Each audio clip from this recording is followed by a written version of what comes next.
un podcast de Cooperativa. Este es el podcast de Lo que queda del día, una presentación de cooperativapodcast.cl, otra forma de escuchar.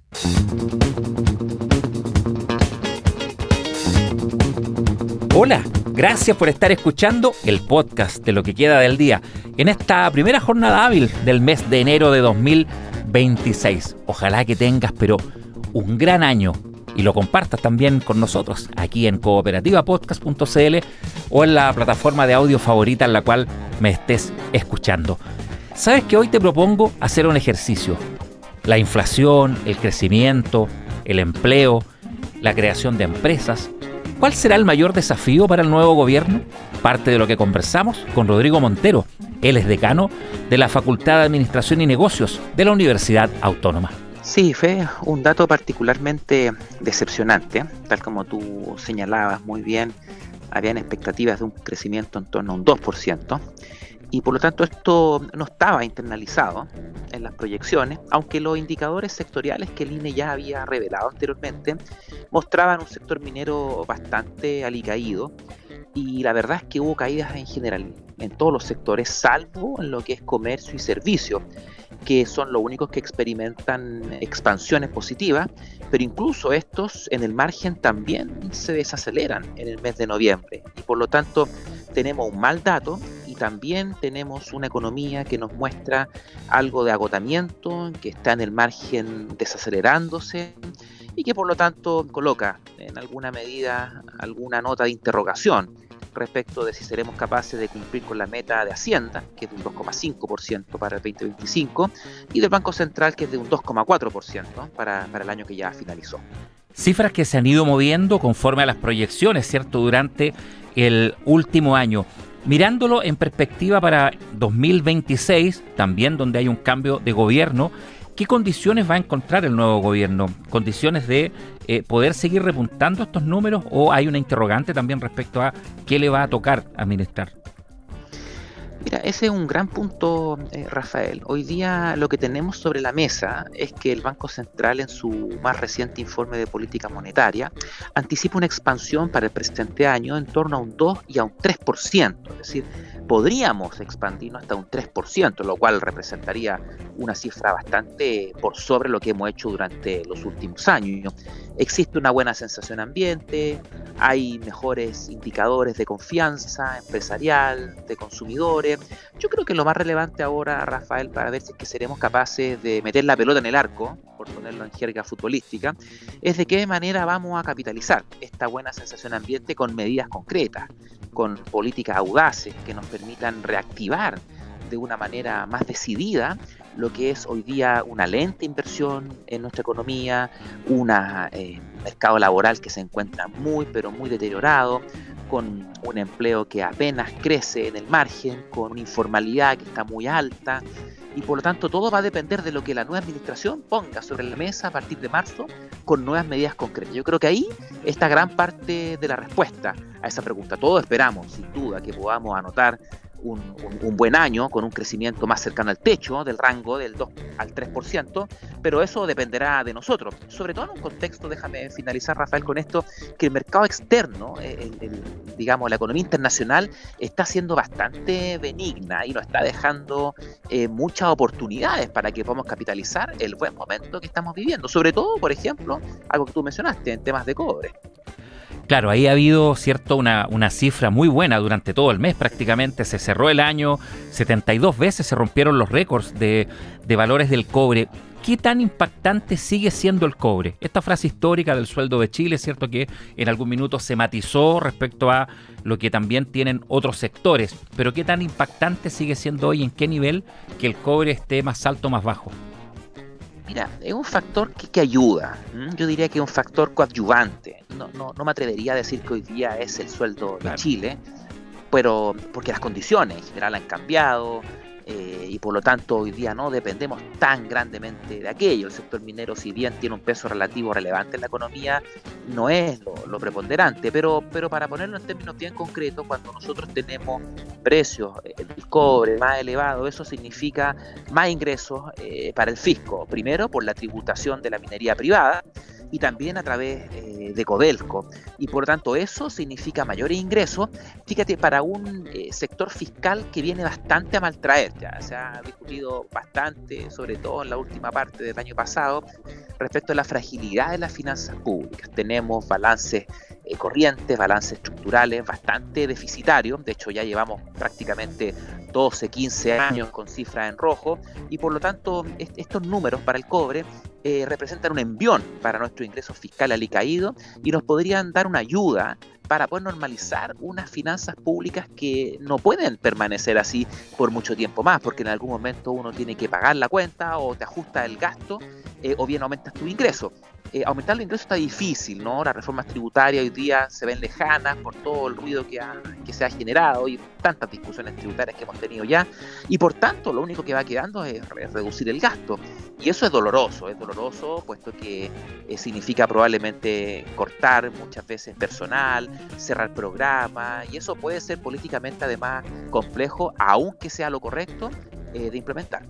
Estamos conversando con Rodrigo Montero, decano de la Facultad de Administración y Negocios de la Universidad Autónoma.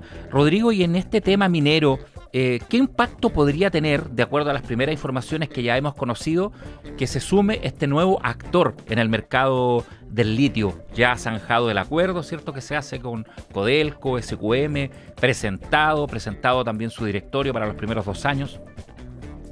Es un tema relevante, sin duda. Si bien podemos decir que es un paso en la dirección correcta, me parece también que vamos tarde, vamos tras la ola, digamos, por decirlo de alguna manera. Los mejores precios del litio ya lo hemos visto en el pasado, no sabemos muy bien qué viene para el futuro, pero bueno, más vale tarde que nunca. Estamos por ver ahí efectivamente cuál va a ser el efecto, pero con la trayectoria de la empresa involucrada, con el know-how que aporta, digamos, en la extracción de este mineral, yo creo que también ahí tenemos una oportunidad relevante para poder ser un actor significativo en este importante mercado que está muy bullante, dicho sea de paso, a propósito de la electromovilidad, el desarrollo de los data centers, todo lo que es el avance de la inteligencia artificial. Me parece que hay importantes oportunidades para Chile y yo creo que es el momento de empezar a capitalizarlas desde ya, puesto que hemos perdido algo de tiempo y bueno, las oportunidades, las ventanas de oportunidades más bien, para siempre, tienen un ciclo y ese ciclo se cumple. ¿Cuáles son estas ventanas a nivel internacional que mencionó al pasar, Rodrigo? ¿Qué escenarios están quizás hoy con una buena posibilidad, pero donde no se puede tampoco dejar estar mucho tiempo?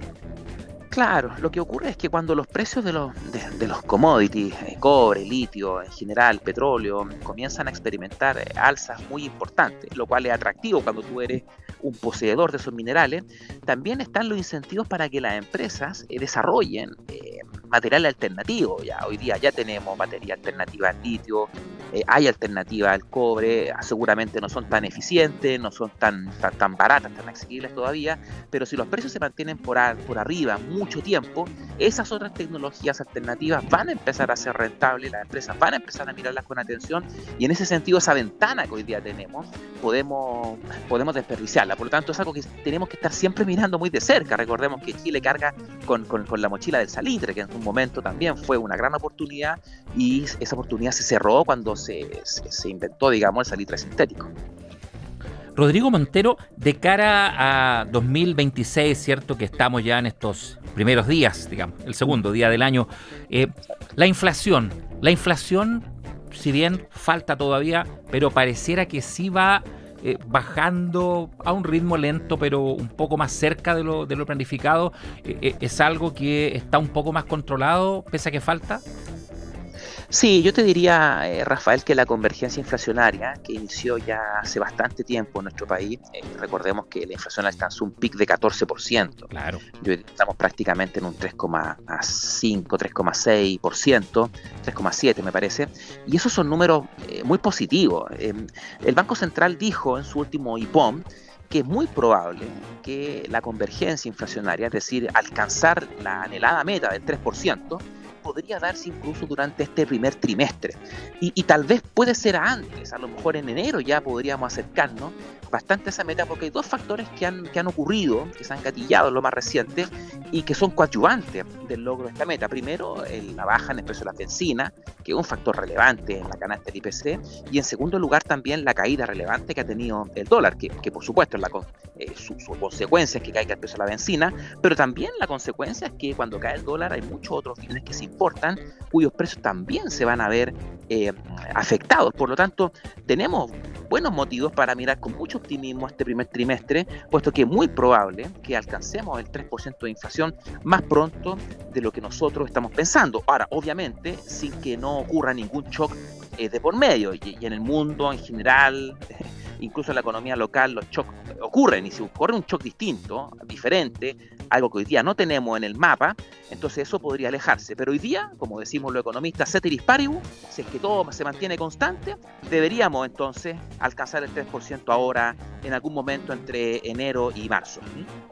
Ahora, con esa mirada, ¿cómo se cruza con la tasa de interés, por ejemplo? Que también, ¿cierto? Esto ha ayudado a que ha ido bajando, que también tuvo picos bien altos y ha ido bajando. En ningún caso estamos en ambas situaciones, ¿cierto? A niveles prepandémicos, pero sin duda que ha cambiado respecto a lo que tuvimos hace 2-3 años.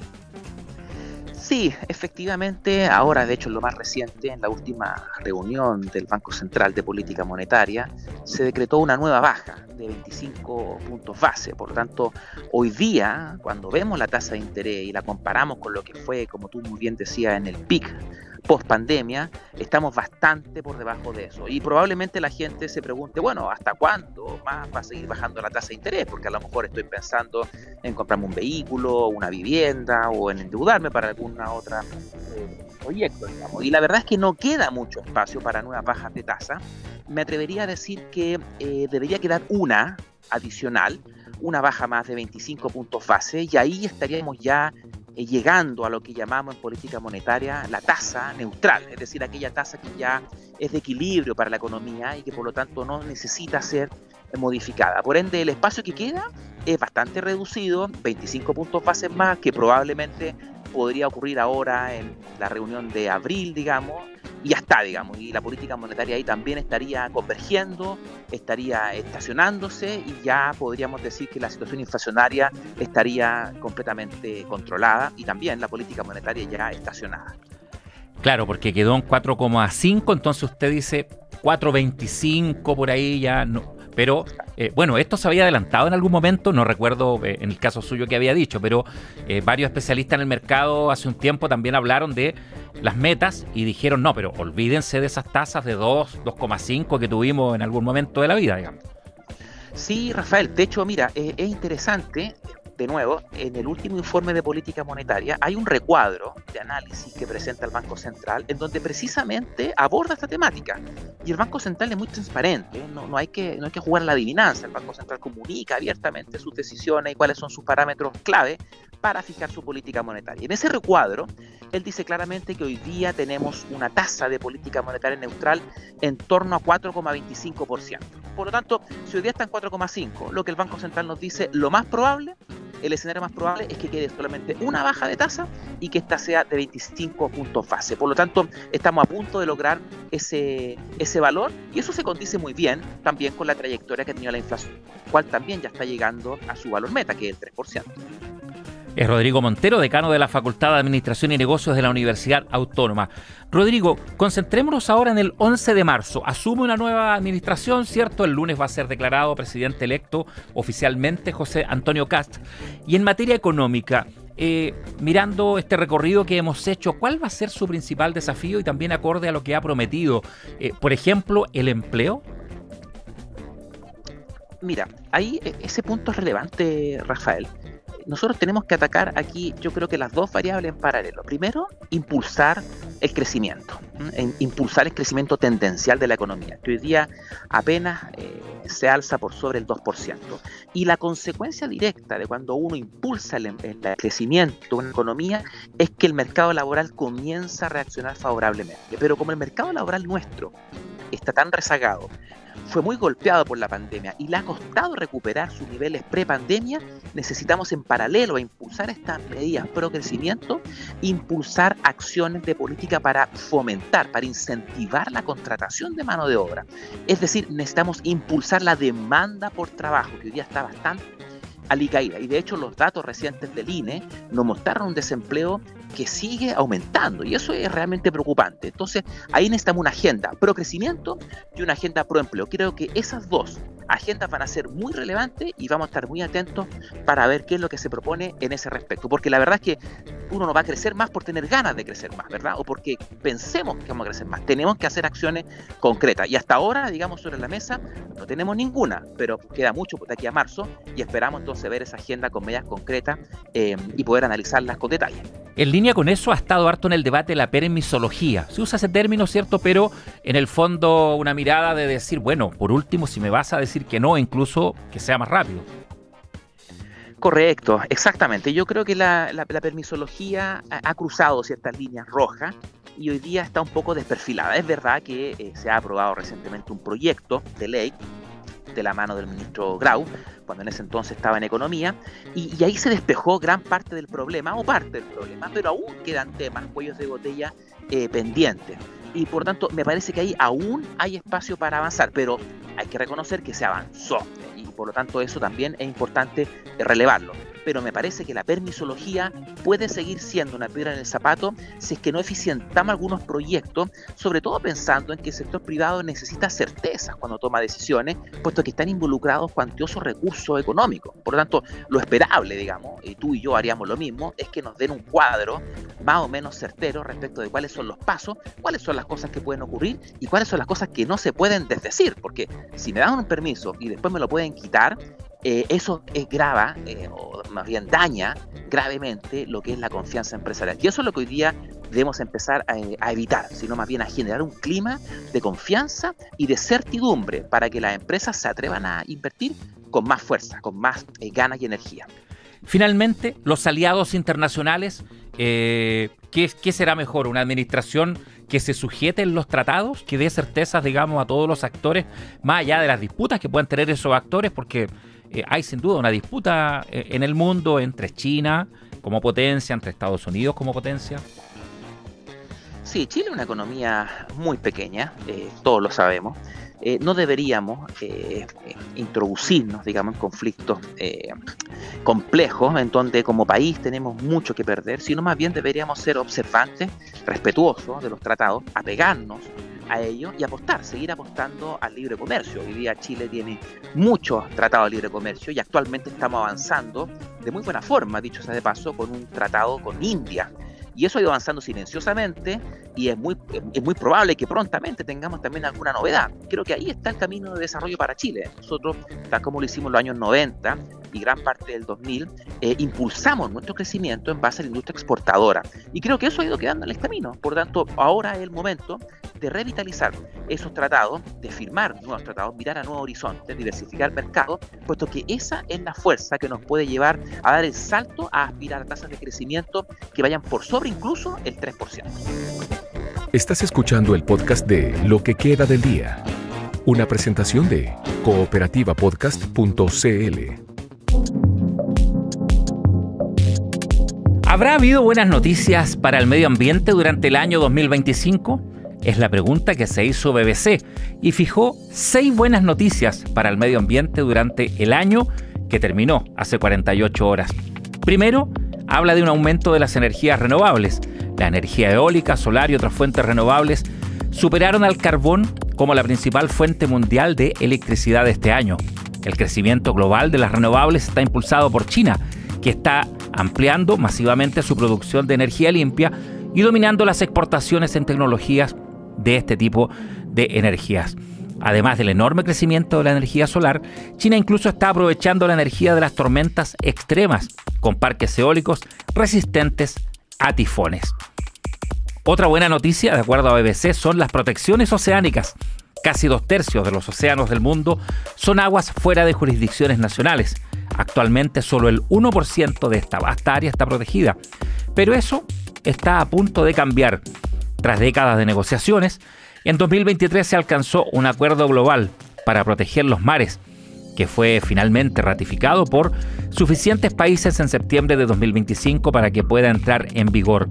Este tratado de alta mar se compromete a destinar el 30% de estas aguas a áreas marinas protegidas, partes del océano dedicadas a la protección de hábitats, especies y ecosistemas marinos saludables.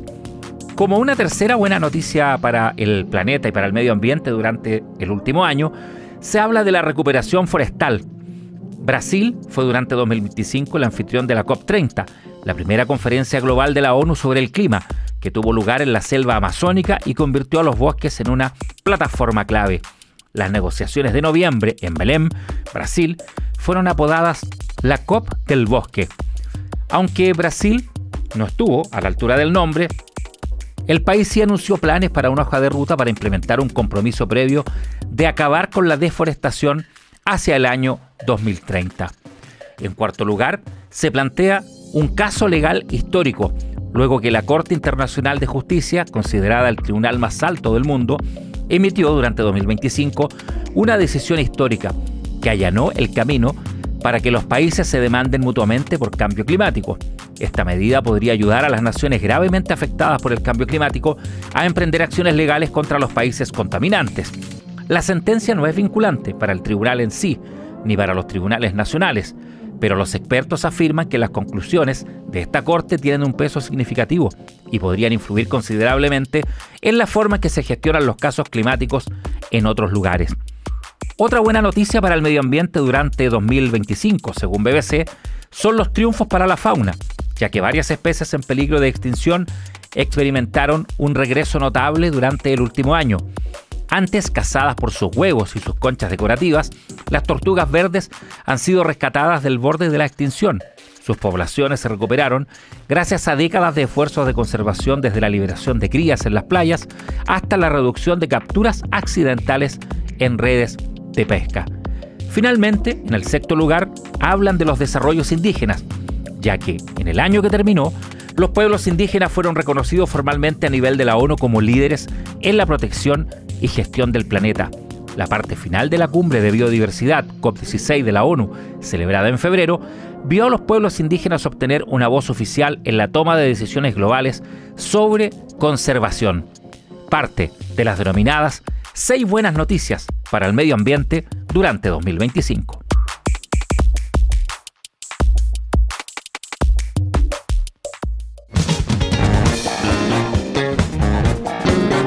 Aquí termina el podcast de Lo que queda del día. Lo escuchas en vivo de lunes a viernes desde las 4 de la tarde en Radio Cooperativa y todos los días en cooperativapodcast.cl.